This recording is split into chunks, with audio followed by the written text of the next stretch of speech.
Welcome to the Payments Trilogue, where three seasoned professionals discuss payments and more for Europe and beyond. Hello, my name is Michael Salmony, and I'd like to introduce you to another episode of the Payments Trilogue. Actually, this is a special one. This is a transition payments trilogue because we have a guest who we may actually see a little bit more of in future. It's Javier Santamaria, which many of you in the payments world will know. And maybe I can pass straight to him to maybe introduce yourself, Javier. Okay, thank you, Michael, and thanks also to Ralph and Gijs for allowing me to join this distinguished group. I think my first reflection would be that I think I am progressing, unlike Gijs, who is regressing, because we have exchanged roles. He has succeeded me in chairing the EPC, and now I am free and I can enjoy more liberty and less responsibility. So that's why I think I am progressing in this payments life, while I think that Gijs will have a tougher situation because he will be getting more responsibility on EPC matters and therefore enjoying less liberty in giving opinions on payments, like in this trilogue or tetralogue production. So after having spent 13 years as chair of the EPC, I think it was time to provoke or to be succeeded, and I'm very happy that Gijs volunteered and he's taking that role. So before chairing the EPC, I was in banking but for the last 8 years, I have been an independent, and I think that I have materialized that independence, and I'm not anymore a banking person, strictly speaking. So my opinions will be my own and coming from different angles. There is a generally accepted payments profession principle, a GAP, that states that payments professionals are very much opinionated.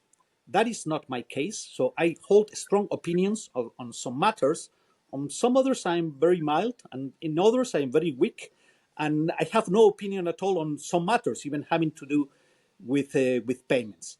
So I don't know. I'm very happy to be here. Nervous because I'm not used to this kind of interaction, but I hope that it will work. So thank you for the nice welcome, and I hope I will bring some value to the discussions. I'm sure you will, Javier. It's always been a pleasure working with you in the past. We've known each other for, 10, 20 years, and you've done a great job running the EPC. So it's really great to see you here again. So maybe, Gijs, you can say how you're feeling now to hand taking up the baton. I thank you and welcome, Javier. And it's so good that you agreed to take my place. For me, indeed, it's the other way around. I was supposed to become a free man because I'm retiring from my daytime job, but I took on foolishly another job after my retirement, which is replacing you as chair of the EPC. For me, that is not a regression, but a progression, I must say, because I think if you're a European payments nerd, this is about the good as good as it gets in payments, being the chair of the European Payments Council, especially in the current dynamic geopolitical context. But we may come back to that. So it's extremely grateful for what you've done for the past 13 years. And I'm, of course, extremely proud that the EPC membership elected me as your chair. And the point is that in my old job, even though I was sort of bound to more the supply side of the payments market, because the banks and the payment institutions are my members, I always felt sort of free to have verbal fights with Ralph and the likes of Ralph on the other side, on the dark side, or whatever we want to call it, from each other, and have nice and controversial discussions. What I need to learn now is, being in the new capacity as indeed also independent chair of EPC, is that I will have to become neutral, and that is of course for a podcast like this with Ralph, not much fun if I can't disagree with him anymore. But say, yes, Ralph, you're right. I hear what you say, Ralph. That's not us. So it's good that you now have your hands untied and say whatever you like, because I have to be now more neutral in my new position. So thanks a lot, and I'm extremely proud that you took over. So congratulations, Gijs, on your new position. Then you'll not only be representing the Dutch banks, but 4,000 or 5,000 European banks. That's a really big challenge, and I'm sure you'll make new enemies in your new roles. And I will find new, but also I hope more friends than enemies. So, Ralph, how does it feel to not have your best friend, best challenger, best enemy around in this podcast? Yeah, well, losing my best enemy on this one here is really somewhat sad. But I guess the real reason is that he's just giving up because he never managed to persuade me of his views. So, but yeah, looking forward having you here and giving it a try. Now, we have had, of course, a lot of discussions, and not just here, but also for the last 10 years. I guess it was one of the reasons for starting this podcast here, because when Gijs and I, we spent years and years in hotel bars and never agree a thing. And but the bad times, which was when sort of PSD2 then came along and implemented, when things got very heated, that is past. And from our perspective, of Fintech's perspective, also especially the TPP's perspective, we are more in a collaboration mode. And as also with Gijs and I have sort of grown to become friends and have a bit of respect for each other's opinion, and that it usually has a reason. And some rationale behind it, even if they are different. And so I think, but nevertheless, of course, the purpose here is a bit to show where we agree, where we disagree, so that maybe regulation could be minimized, because we really very much hope that with this market trilogue here, we can replace a little bit of the political trilogue and reduce the overall regulation and maybe focus it to where we actually disagree, and not on the, because there is more agreement actually than many think. And that's why we hope that we can contribute this here. And of course, you with your background, I know you're a bit more independent than Gijs has been now in the past, but I still, basically treat you as the banker, and try to. We'll exchange the arguments probably very much from that angle, but let's see. But as Michael said in our very first episode, he's then the one who will tell the truth. That's my role here. Yeah. So thank you for that, and really good to see that we can continue the theme of trying to explore where actually we agree, and where maybe the regulator, in the few cases where the regulator needs to step in, where a disagreement exists. But let's bring it back to a sort of wider context without the individual people. What we wanted to use this opportunity for was to look at EU payments for the last 10, 20 years, and maybe what the next 10, 20 years are going to bring. With changing of the EPC heads, maybe this is a good opportunity. So maybe, Javier, you can share, maybe you can just revisit how was it during your tenancy at the EPC? What were the highlights and lowlights? Can you give us a bit of a perspective there? Well, probably, and I can illustrate some tales. Rolf mentioned that you have held strong and hot debates here in this trialogue. Nothing comparable to the beginning of the EPC, with all the European banks and associations in the early stages. Those were really heated debates, strong ones, lasting far beyond the scheduled time. So we were entering the late evening in many cases. So those were the early times, which were not easy, tough times for the EPC, but we managed to learn how to get to a consensus. I will bring a memory of something that I think is something that happened in the past. but has a very deep roots and still needs probably to flower and fructify, which is something that I could say serendipity chose, because it's case of serendipity at the EPC, which was the choice of having ISO 20022 and XML and all that. Because I think we have never realized the importance of that choice, which was fortunate, but was not really intended in the sense that we knew what was going to happen. I think it was out of need, because ISO 20022 was not used in any country in Europe, so there was no privileged community in developing anything on those standards, and that's the reason why I think those standards were chosen in the first instance. So we didn't realize the importance of that fact, and in fact, in those times, the tests and trials that have been made didn't advise to use those standards, because at the very beginning, the developers learned that it was messy, it consumed a lot of resources, computer resources, and that the first tests didn't advise to go that way. But nevertheless, because I think we were forced by circumstances to choose those standards, we did.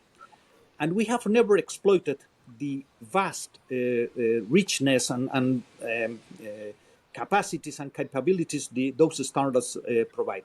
And probably we will still need time to realize that and to really extend the usage of ISO 20022 in the future. So far, we have used that potential in a very limited way. So there is much more to be done, and probably more in the B2B environment with, documents and invoices traveling together with payment transactions, and many things that can be done, which are not yet generalized or even known by the users themselves. So I think that's something that, as I said, came out of serendipity from the EPC, out of need. We didn't realize that, and I think it will have even further implications in the future. So that's something I remember well, because the debates really didn't have to do with the matter, with the standards. It was just that we needed some neutral point where to arrive, so that there was no national community being privileged with any chosen standard. And because those standards were not used in the world, we decided to use them. So that was the reason. It was not a smart decision. I think it was just out of necessity. But I think that was it will reveal even much more value for the European industry in the future. Wonderful. I mean, for those listeners who don't know, the EPC defines standards and rule books. It doesn't operate schemes or issue cards or anything like that. It is a very large banking organization, but it sort of sets our common rules in Europe. And I think you've seen some changes, like you've had to, I don't know, but you admitted also non-banks into your fold, right? I think that was a major change, which I was also involved in at the time. So maybe, Gijs, be interesting to hear from you. You've been in this journey for a while. What do you see in the future? I mean, just from my perspective, it looks like stable coins and tokenization is going to disrupt the payment space a great deal. There are some people who say it shouldn't only be the EPC. It shouldn't only focus on payment because it's all connected, like Javier was saying. How about thinking about invoices and maybe identity and other stuff? So what is your view, Gijs, of what the future may bring? First, back to the future first, because I have to say something nasty to Ralph or about Ralph. I mean, in the early days, EPC was all well and fine. It was just banks, and then the likes of Ralph had to be allowed in. I mean, it's like stop wearing a tie when you enter the club, right? It was never the same after Ralph and his friends came in because of the regulator. You have adopted. And of course, we adopted. Indeed, just picking up on what Javier said, when he spoke, I said the choice. Indeed, it's a happy circumstance that we, for all sorts of reasons, but not a very big strategic plan for Europe. This is why we choose ISO 20022, because whatever. We see far horizons of what we might do with it in a distant future. No, it was necessity, and we had to choose something, and it was ISO 20022, some nerdy technical standardization thing that nobody was really interested in, but we had to choose something, right? Which was a lucky choice, and that's where serendipity comes in. And if you look at it now, one could sort of compare it with an operating system. It's like Android or iOS. It's the operating system of the European payments market, with much more to come, as opposed to, let's say, the cards rails or the card standards, which are also ISO standards, 8000 whatever, 8563 or something. I've never dug into that. So, of course, I do not have a crystal ball, but when I was talking with Javier, we've been talking a lot, of course, in the transition. This is let's say the third millennium for EPC. With the first millennium under Javier's predecessor Gerard Hartzink, let's say the first 12 years. Then we had 13 years. So it was really the infancy, and under Javier we became adolescents and reached sort of adulthood. And now is what is next? Now we are sort of mature, okay, but now what? And of course, the circumstances, all circumstances, whichever dimension you take, have changed over the past 13 years, especially in the current geopolitical turmoil with stable coins, with digital currencies, with geopolitical issues, with sovereignty issues, with autonomy issues. We will have a strategy session of EPC in September, where all these elements will, of course, will also be on the table. I assume we are still preparing that, of course. But the central question for me then is, what should the role of EPC be in this bigger ecosystem that is pretty much in turmoil from all sorts of technology competition? I also remember presentations of Javier in his early days. What are all this? We have technology, we have competition, we have regulation, etc. All these outside influences working into something, and that has consequences for EPC. We know the ingredients, but not yet the recipe. We all sort of can say this is happening, that is happening, such, but it will not be a single thing that is going to determine the total outcome. It's going to be a mix of things and a balance of things, and that is the trick. So navigating these new, sometimes a little bit uncharted waters is probably going to be the next challenge for EPC, my first challenge, and I am pretty bullish on that, because if you see how it started, where we are now, and what is ahead of us, I can only see a pretty bright future for EPC as becoming even more the focal point of European payments, homegrown European payment solutions, as our good friends from the Commission like to say, becoming more independent, more sovereign, more resilient in changing times. The iron is hot, as we say in the Netherlands, and you have to smith it. And unfortunately, but we have to, there is a lot of urgency now to do stuff we couldn't imagine a couple of years ago, or at least we have to do with much more urgency. And if you say, okay, the challenges are there, the causes of that we may not like, but these are causes, this is happening. And well, you've repeatedly said that too, if I recall correctly, the time to act is now. We say that time and time again, the time to act is now, but I do see, as everything is coming under pressure, that we have to be clever, keep our cool, and make smart decisions. And I think for EPC, there will be a very important role to play in the coming years in making European payments great again. So that was a very political, excellent answer. I thought you were going to dodge my question initially about what the future will be for the EPC, but you've delegated a strategy session in September. That's well. There's always a strategy session in September. That's not a secret. I think Javier, you have had many, but I do see a bright future for EPC. Hopefully, of course. But excellent. Now, you were talking about 3 millennia, that, if my Latin serves me right, is no. years. So, Ralph, what do you see? Sounded good, a millennium, right? Let's say only the next century that the EPC should be doing.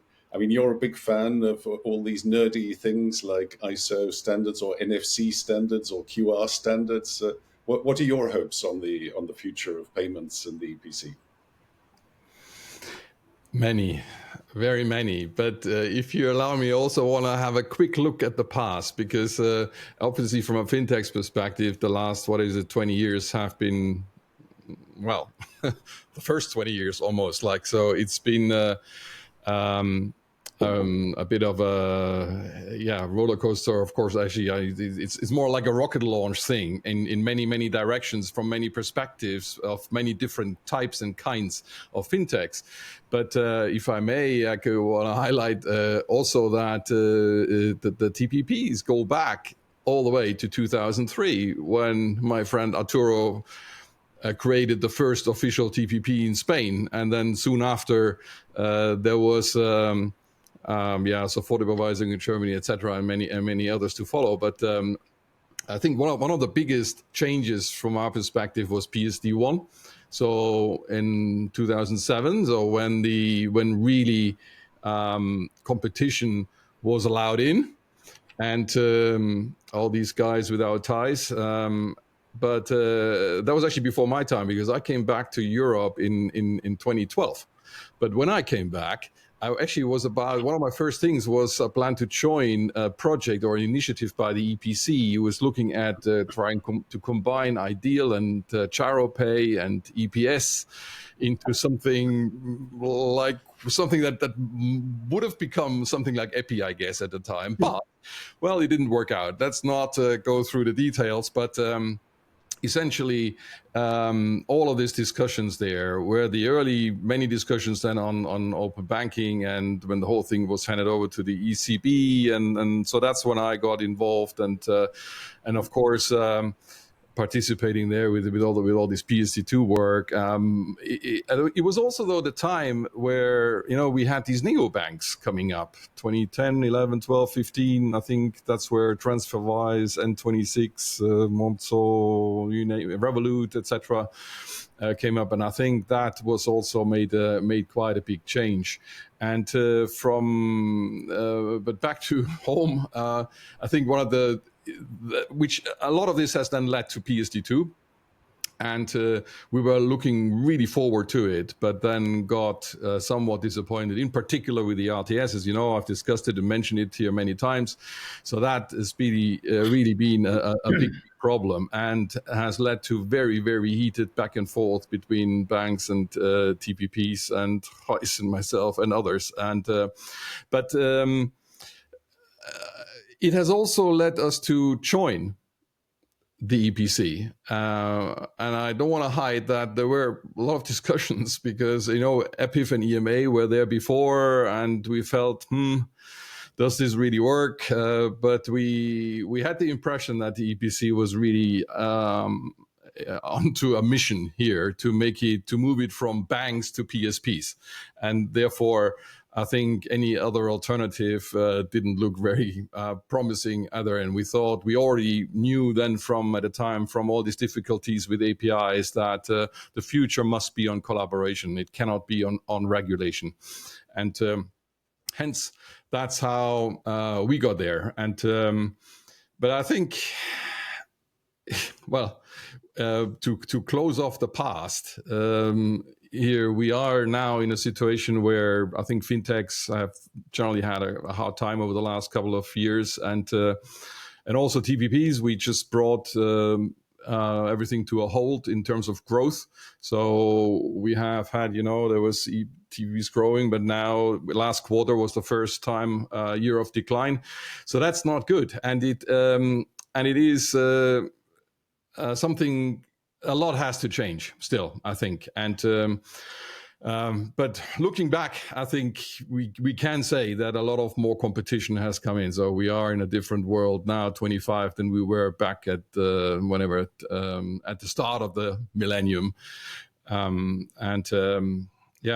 before I go to the future, maybe I want to give the word back to someone else talking about future. Javier, you haven't said something recently. How about you coming in? What you would pass on to your successor as he might want to look out for? Okay, yeah. Okay. Yeah, when listening to Ralph and Hikes, I was thinking how much the world has changed. I was referring earlier to those times in which technical issues were the ones that we were discussing. We were specialists in payments and in the nuances and the details of payments.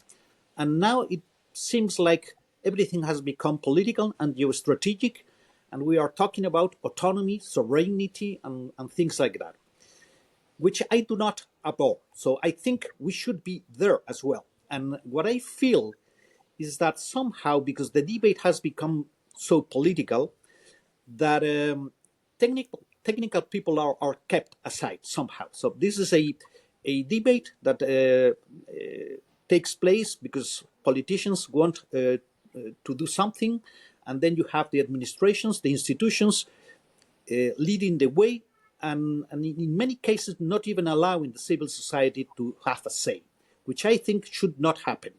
I think we may have to refer in a very narrow way to payments, but even there we have to express ourselves and say what we think about sovereignty in payments and autonomy in payments, and we should not be stolen that role in and our capacity to express ourselves.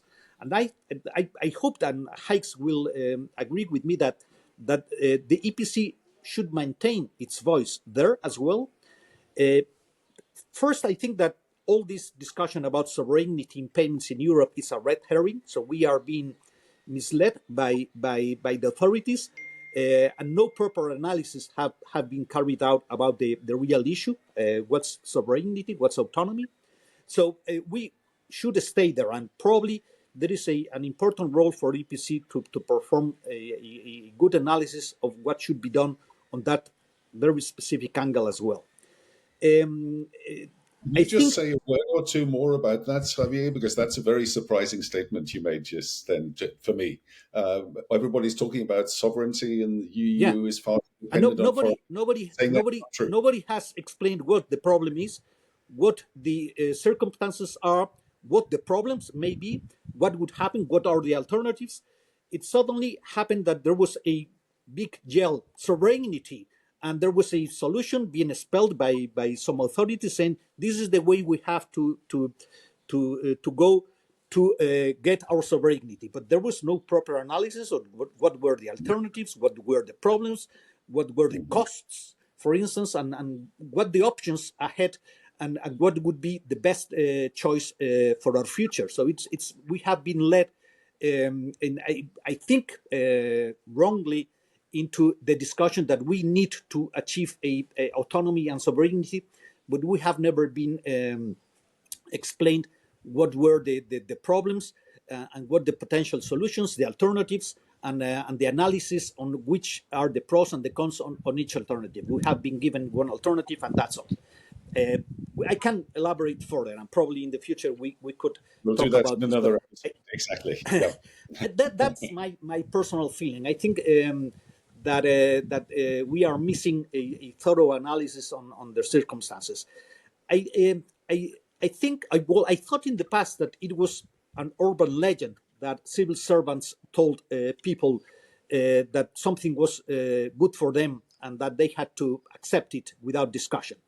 Well, that actually happened to me in a debate, in a meeting with officials from central banks.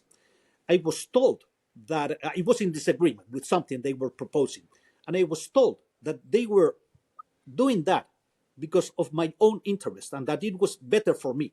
So the only thing I could say is that I want to be free, even to be mistaken and to go the wrong way. Why should I just follow what you are telling me to do without allowing me to be mistaken and recognize my errors if I made any error?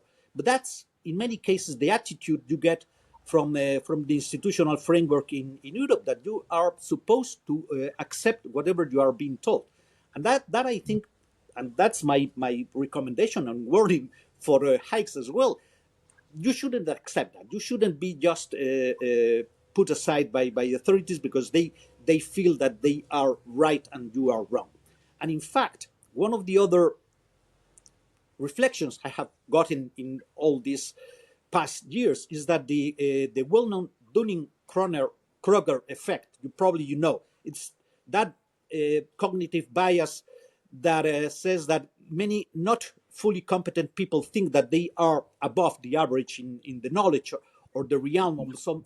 That happens very much in payments, and particularly with civil servants and officials, they fall in that very precise effect, the Dunning-Kruger effect, by which they think that they are more competent than they are actually, and that they think that they are right, and they impose that rightness on you without a proper debate. That it's as a way of a warning to Gijs. Don't allow them to be there. Don't allow them to crowd out you from the discussion because they are right and you don't know enough about payments. That's not the truth. Well, Javier, we're going to have those lovely controversial episodes in the future. I really look forward to this. They're fantastic. Lovely to hear you. Evidence-based regulation, right, is what I'm hearing from you. Well, but hang on. So I have to bring in my first agreement here.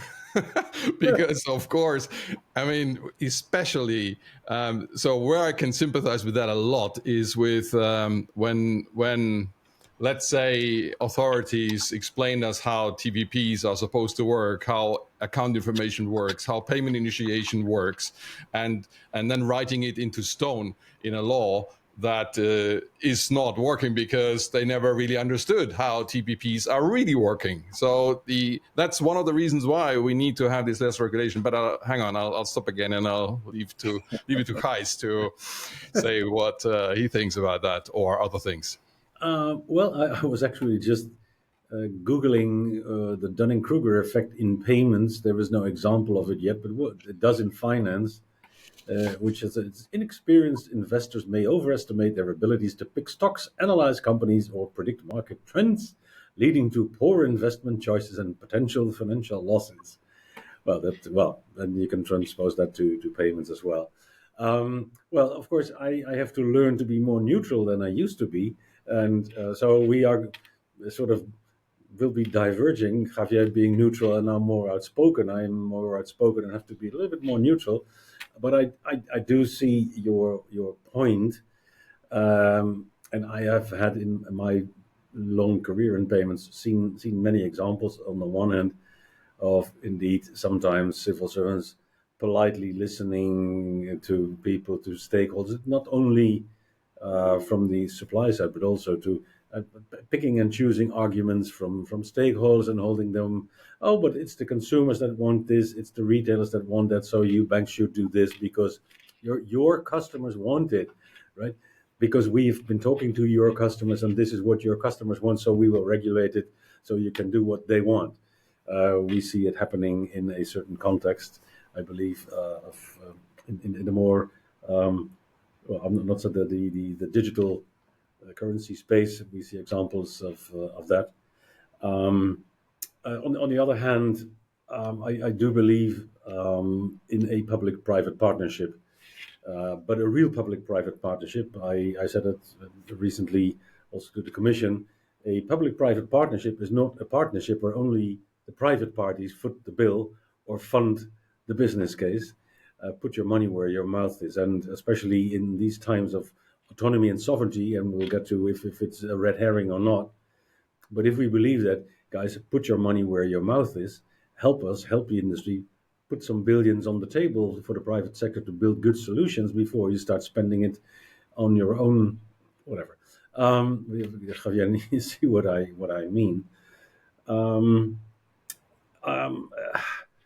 the other hand, I also know many civil servants who are very professional, who are ready to listen.